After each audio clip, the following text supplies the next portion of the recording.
Assalamualaikum warahmatullahi wabarakatuh. Di sini kami kelompok 3 akan menyampaikan hasil diskusi kami mengenai pesantren Muadalah. Berikut videonya. Prosedur verifikasi pesantren Muadalah. A. Komponen yang akan diverifikasi. Akan diverifikasi dan diverifikasi melalui 5 hal. Yang pertama, kurikulum atau PBM, tenaga pendidikan, peserta didik, manajemen pengelolaan, dan sarana prasarana. Setiap komponen memiliki subkomponen dalam bentuk pertanyaan maupun pernyataan. Poin B. Peringkat Muadalah setelah dievaluasi dan diverifikasi. Berdasarkan hasil dari evaluasi dan verifikasi, maka status Muadalah dapat dibentuk dengan peringkat seperti A. Sangat baik, jumlah total komponen 90% sampai 100%. B. Baik, jumlah total komponen sampai 75% sampai 85%. C. Cukup, jumlah total komponen 60% sampai 74%. Dan yang terakhir, tidak atau belum dapat disetarakan, yaitu 60% ke bawah. Nah, apabila kurang dari nilai tersebut, maka pondok pesantren yang bersangkutan belum bisa dimuadalahkan. Akan tetapi dapat mengajukan kembali pada tahun berikutnya setelah ada perbaikan-perbaikan pada komponen yang dianggap nilainya kurang. Nilai muadalah tersebut berlaku selama 4 tahun. Pondok pesantren yang mengajukan usulan untuk memperoleh nilai kesetaraan berlaku selama 2 tahun. Selanjutnya poin C. Prosedur dan pelaksanaannya dibagi menjadi 3 tahapan. Yang pertama adalah tahap persiapan, kemudian yang kedua tahap pelaksanaan, dan yang terakhir adalah tahap penetapan. D. Kegiatan visitasi dan verifikasi. Kegiatan ini dilakukan dalam rangka untuk mengklarifikasi data sekaligus untuk mengetahui secara langsung kinerja pondok pesantren yang akan memperoleh muadalah atau kesetaraan. Hal ini meliputi melakukan wawancara, melakukan pengolahan data, menetapkan nilai akhir dan menghimpun rata-rata skor komponen, dan menyampaikan laporan kepada Direktur Pendidikan Diniyah dan Pondok Pesantren. Hal ini bisa dilaporkan melalui Kasubsidi Pendidikan Diniyah. Poin E. Penetapan Pondok Pesantren Muadalah, yaitu meliputi surat keputusan dirjen, dokumen penilaian, hasil penilaiannya, surat keputusan pemberian status, kemudian setelah itu jangka waktu habis bisa selama 4 tahun. Pondok pesantren mengajukan usul pembaruan status muadalah. Program pengajian kitab kuning di pesantren Muadalah. 1. Pengertian dan tujuan pengajian kitab. Salah satu ciri dari pelaksanaan belajar mengajar di pondok pesantren adalah dengan menggunakan kitab-kitab berbahasa Arab atau kitab kuning. Buku teks pokok yang biasanya digunakan dalam pengajian kitab di pondok pesantren meliputi Al-Quran, hadis, bahasa Arab, ilmu tafsir, dan syariah yang meliputi fikih serta usul fikih. Pengajian kitab kuning di pondok pesantren pada umumnya dilaksanakan dalam bentuk sorogan, wetonan, dan bandongan. Untuk pengajian dalam bentuk sorogan, wetonan, dan bandongan biasanya disebut dengan kurikulum ma'hadi. Artinya, jenis kitab, alokasi waktu pembelajaran, serta kalender akademiknya sepenuhnya terserah pada sang kiai. Adapun pengajian yang dikemas dalam bentuk klasikal atau sistem madrasi secara umum sama dengan model-model klasikal lainnya. Kitab-kitab yang dikaji biasanya sudah berupa ringkasan atau ikhtisar dari kitab-kitab yang sudah ada. Pembelajarannya sudah terjadwal dengan rapi layaknya sekolah formal lainnya. Kemudian materi pengajian kitab.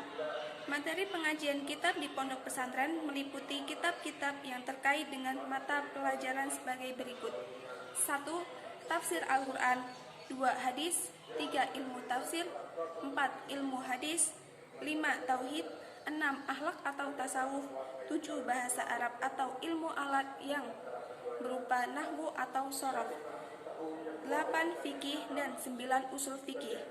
Kemudian pelaksanaan pengajian kitab dilaksanakan secara klasikal atau madrasi dan ma'hadi yang berupa sorogan, metonan, dan bandongan. Klasikal atau madrasi dipergunakan dalam kegiatan belajar di pagi hari dan ma'hadi umumnya dipergunakan dalam kegiatan belajar sore atau malam hari. 1. Klasikal atau madrasi. Pengajian secara klasikal atau madrasi pada pagi hari dilaksanakan sebagai berikut. 1. Pengajian pelajaran dilakukan oleh guru mata pelajaran yang bersangkutan. 2. Arah program lebih ditekankan untuk mencapai tujuan secara sistematis dan terjadwal. 3. Metode yang dipergunakan hendaknya memungkinkan tercapainya ketentuan belajar baik secara kelas maupun perorangan. Kemudian ma'hadi. Pengajian kitab secara ma'hadi dilaksanakan sebagai berikut. 1. Pengajian dilakukan oleh kiai atau badal kiai yang mana merupakan pengganti dari kiai secara jama'i atau dalam kelompok besar santri tanpa hierarki. 2.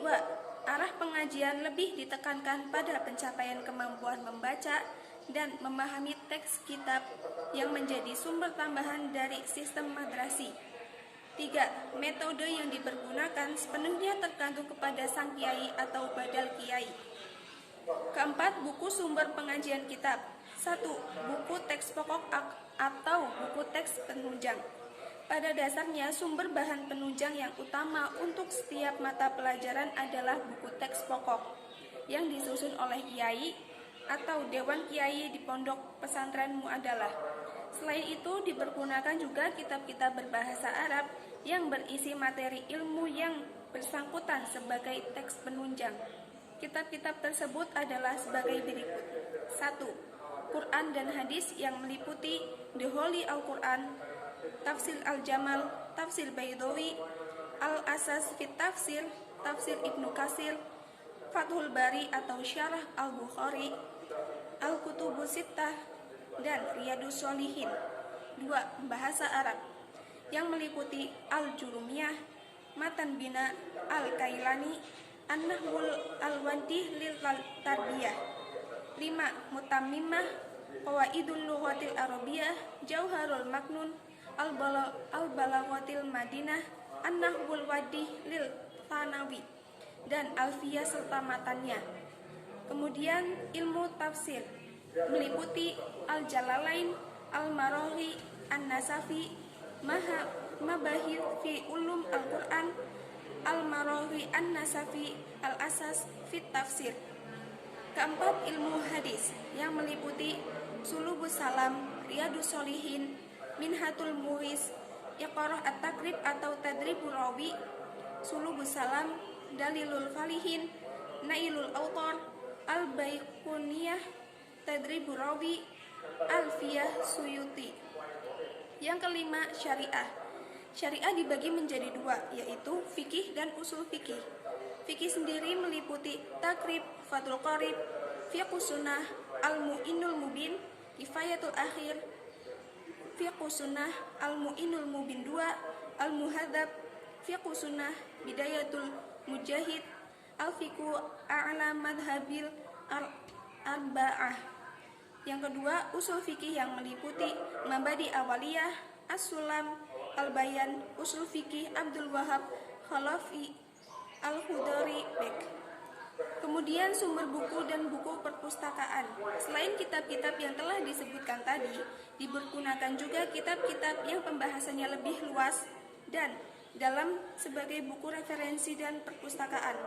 Kitab tersebut berfungsi untuk memperluas serta memperdalam pemahaman. Kitab-kitab tersebut antara lain: 1. Tafsir Al-Manar, Tafsir fi Dailil Quran, 3. Al-Asas fi Tafsir, 4. At-Tafsir wal Mufassirun, 5. The Holy Al-Quran, 6. Tafsir Al-Qasimi, 7. Manahilul Irfan, 8. Al-Burhan fi Ulumil Quran, 9. Al-Itqan fi Ulumil Quran, 10. Tafsir Ibnu Katsir, 11. Mukhtasar Tafsir Ibnu Katsir, 12. Fathul Bari atau Syarah Al-Bukhari, 13. Al-Kutubus Sittah. 14. Miftah Kunuzis Sunnah. 15. Dalilul Falihin. 16. Fiqhus Sunnah. 17. Majmu' Syara' Al-Muhadzab. 18. Irsyad Al-Sari Al-Qastalani. 19. Al-Mustasfa. 20. Irsyad Al-Fuhul. 21. Yash'aluna Fiddin wal Hayyah. 22. Tarikh Ibnu Hisham. 23. Al-Kamil Fit Tarikh.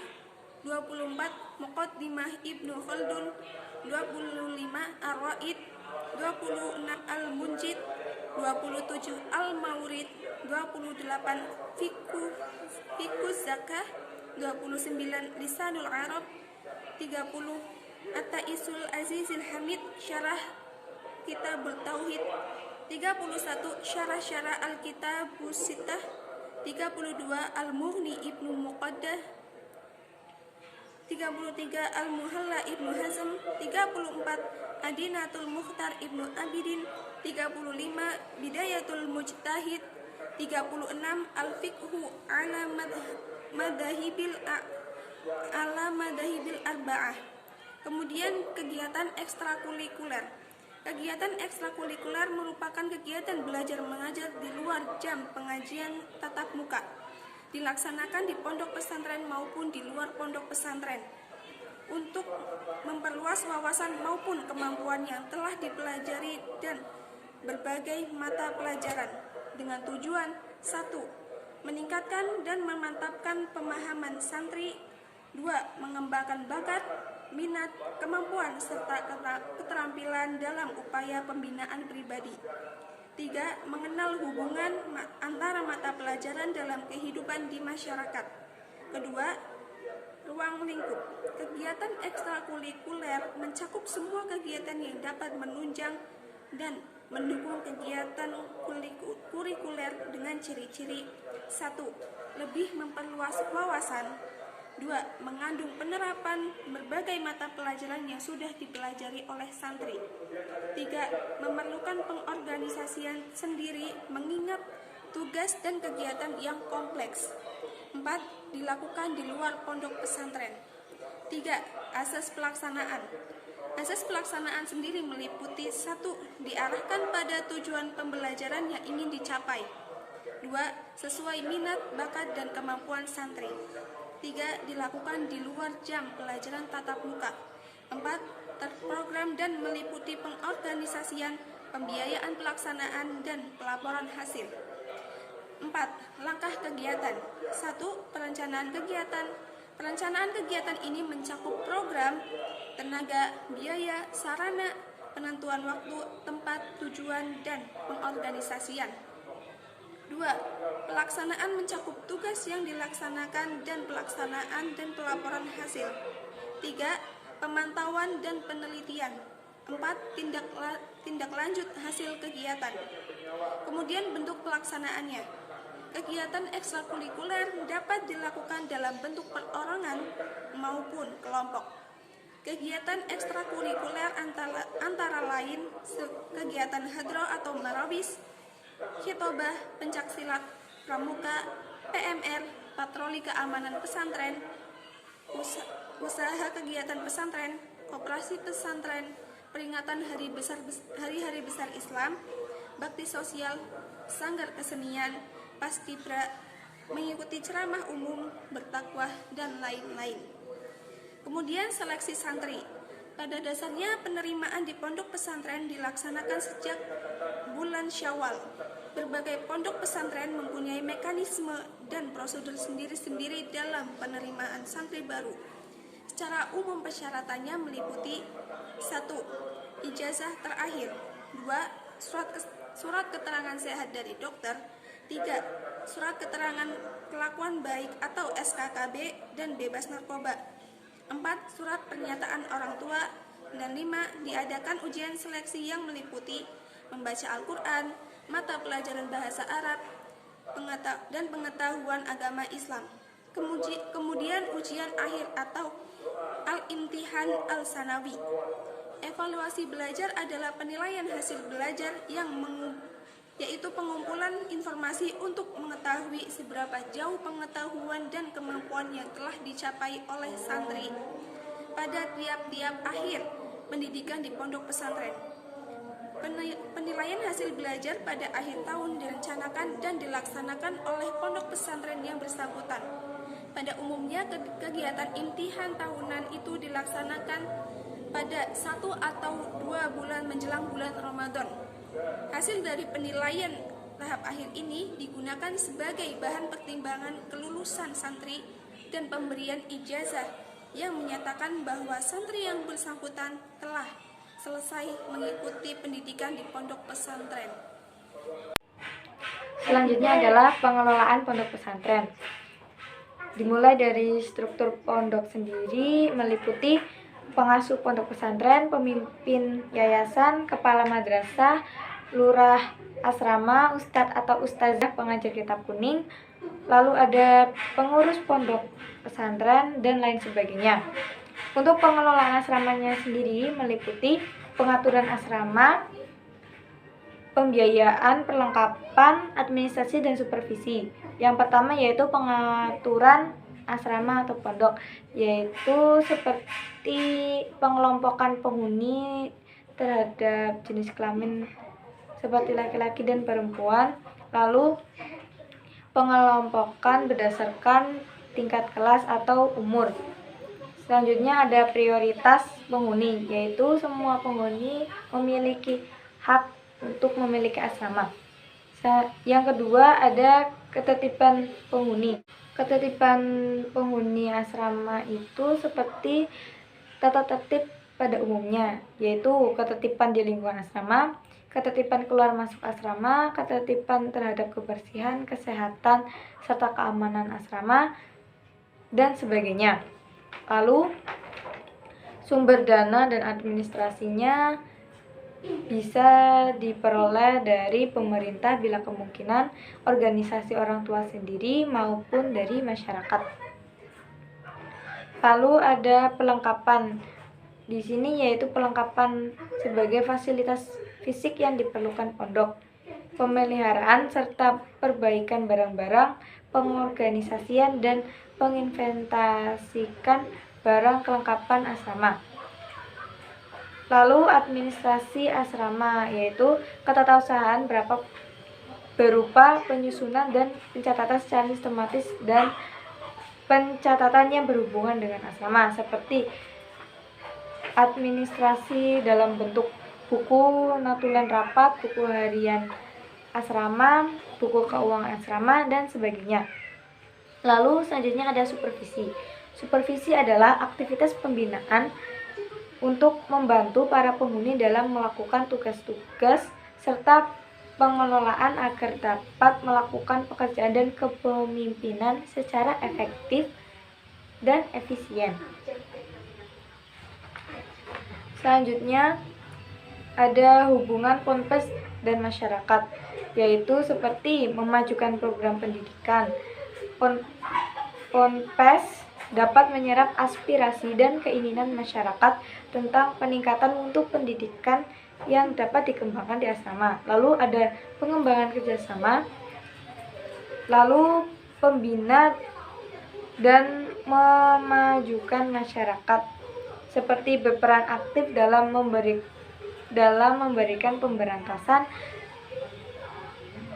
buta huruf dan buta aksara, lalu partisipasi aktifnya dalam memberikan bimbingan dan penerangan kepada para remaja atau orang tua.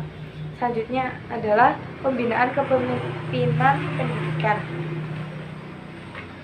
Mendapatkan bantuan masyarakat baik dalam bentuk material maupun keuangan bagi penyelenggaraan asrama. Lalu bantuan moral dan sasaran-sasaran mengenai perencanaan dan pengembangan pendidikan pondok. Selanjutnya ada partisipasi masyarakat di lingkungan pondok.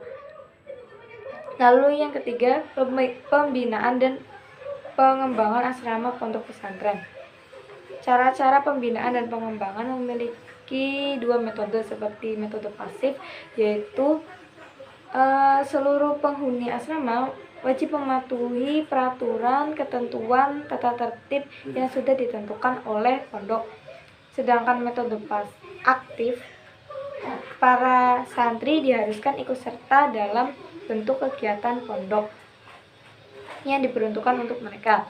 Selanjutnya, pendekatan yang digunakan yaitu dalam sebuah pondok itu saling menghormati, saling pengertian, saling percaya mempercayai, dan sebagainya. Lalu hubungan antar para penghuni seperti saudara atau selayaknya orang tua dan anak. Lalu dalam pengambilan sebuah keputusan bersama dilakukan secara musyawarah untuk mufakat. Sasaran pembinaan dan pengembangannya sendiri meliputi aspek kepribadian santri. Hal ini dilakukan dalam situasi dan kondisi hidup bersama di asrama. Bidang-bidang yang sebagai sasaran pembinaan dan pengembangan yaitu aspek pengetahuan dan aspek keterampilan. Sekian presentasi dari kelompok 3 studi kebijakan dakwah. Bila ada kesalahan mohon maaf. Assalamualaikum warahmatullahi wabarakatuh.